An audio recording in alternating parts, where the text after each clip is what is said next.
And now, it's time for the week that was, featuring Coach Marc Montoya of Factory X. Welcome back to Factory X. This is the week that was, is, and gonna be.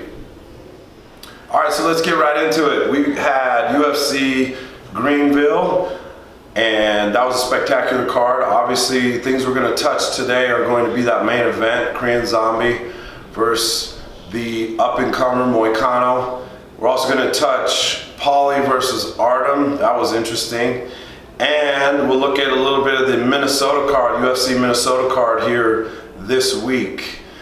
If we look back at Greenville, I say this with a little bit of a saddened heart. I was supposed to have Cody Stamann versus Rob Font on that fight card, and unfortunately Cody got hurt. First time ever in his career they had to pull out of a fight. So heal up, buddy. We're looking forward to having you back, and Rob Font, man, we're really looking forward to that fight and respect you a ton, and can't wait to go and have that experience here soon. If we look at Korean Zombie versus Moicano, it's a super interesting matchup. Korean Zombie's coming off the crazy fight here in Denver with last second elbow finish, and just shows his grit and heart in that fight. Obviously there was a war. Coming off of that, what does Korean Zombie look like, I think was the big question.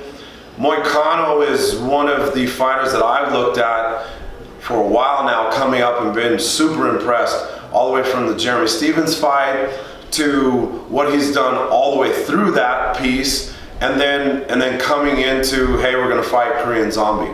Pre that fight, I thought Moicano was gonna win. That was my prediction when I was asked, hey, who's gonna win that fight? I said Moicano. And I felt like Moicano was gonna use his range well and do what he's done before, and that's really circle guys into his power hand, find opportunities to blend, and then also he's really good at range management. So I thought he'd be able to do that against the Zombie. I knew Korean Zombie was going to be slick though. He's a super talented fighter. His head striking coach, Eddie Cha, congratulations to you guys. Hey, amazing work. I know that after the fight, I briefly talked to Eddie, and he said that they had worked that combination off the slip jab into the right hand, beating Moicano's jab back, since Moicano likes to get his game going with his jab. That was a great pickup from both Coach Cha and the Korean Zombie. And if you look at that fight, it didn't last long at all. The Zombie sits there and he quick little filling out process, but it wasn't long at all. He saw the jab, hit the slip, beat that left hand coming back, and hit him with the right hand, and was able to, finish from there. Really slick boxing combo, something that the Korean Zombie obviously worked a lot on, but can execute. And that's the difference between a lot of fighters, is can you work on that in the gym, and then can you go then execute it when you got that live bullet coming? And obviously the Korean Zombie and his whole team got that done, so congratulations to you guys. One thing I'll say though about Moicano, I know the Korean Zombie took him out quickly, and so a lot of people are now looking probably past Moicano. That kid's just getting started. He's a super spectacular fighter. I'm really impressed with him. Really big for the division.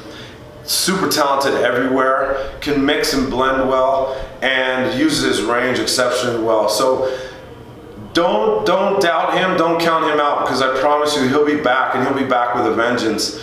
That kid is talented. I wouldn't be shocked if you see him fight at that top 5 range, and even potentially work and fight for a belt someday. So hey, keep that up, keep your chin high, Moicano. You're still an amazing fighter, and congratulations to Korean Zombie and his team. All right, so shifting gears, we'll go to Artem versus Paulie. Super interesting matchup, especially given that this is bare knuckle boxing, and Paulie comes from just a strict boxing background. Artem's more of a brawler, MMA style, has that grit about him. Of course, I'll tell you something that's interesting to me.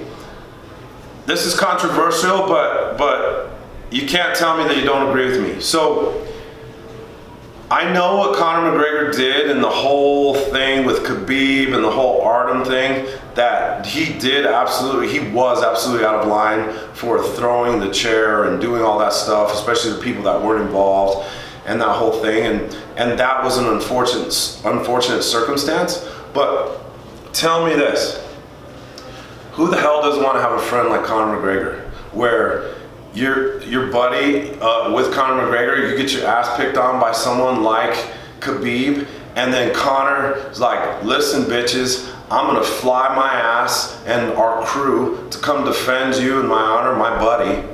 Again, I don't agree and I'm not condoning what he did, okay? That's what I'm saying. I'm just saying, who the hell doesn't want to have a friend like Conor McGregor who's like, I will put everything down to go defend you, my buddy, fly across the world to go defend you, and I will do whatever it takes, even if that means getting my ass thrown in jail and in the public eye getting scrutinized. At the end of the day, man, I want a friend like that. So any friends out there that want to be like that, I'm in, okay? That's a side note. Okay, so fast forward to now. The whole reason that the Paulie and Artem fight's going to happen is because Paulie goes to Conor's camp training for the Floyd fight.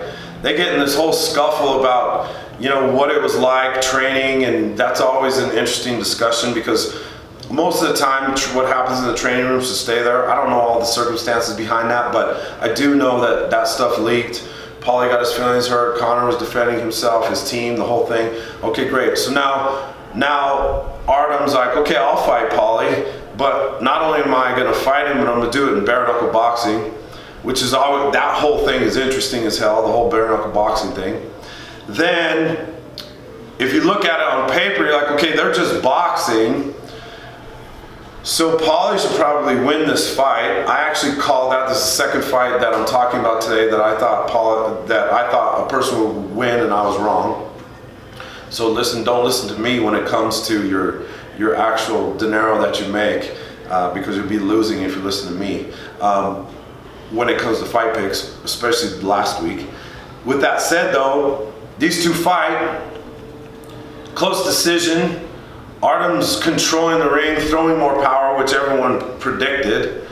Paulie's out there not wanting to get hurt, hasn't been in the ring forever, finally gets back in there, looks a little bit herky-jerky, that's his style anyways, a little bit like that, but I felt like he'd never gotten his groove. I mean, you only have 4 rounds, and they're short, they're 2-minute rounds, and in boxing, if you have 12 rounds, 3 minutes, for those first 4 or 5, a lot of times you see these guys kind of coast and do that thing, and then they pick it up and they go.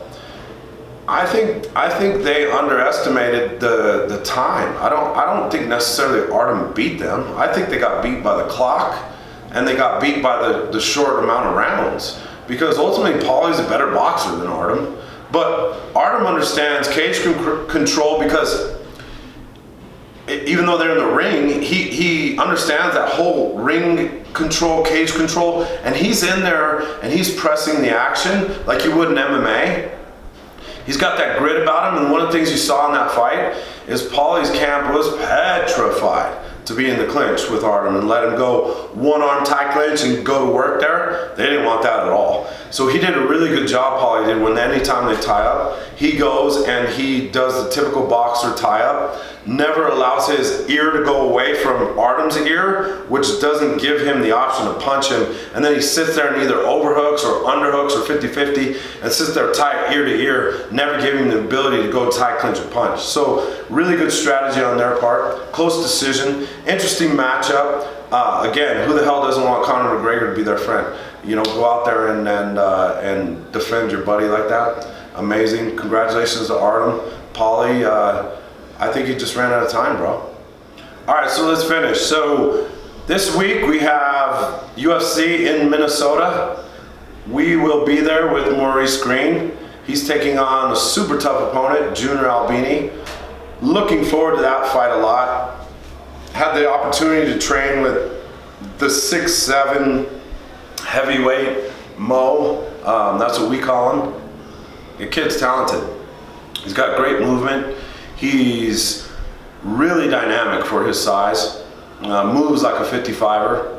He's got power. good on the ground. Junior's got a lot of power, by the way.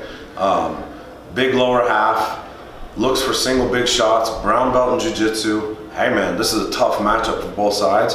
We're really looking forward to going out there and showcasing what Mo came and did and sacrificed here and trained and away from his family, away from Minnesota, and going back to his hometown and getting the opportunity to step in the cage with Junior. Really looking forward to that option.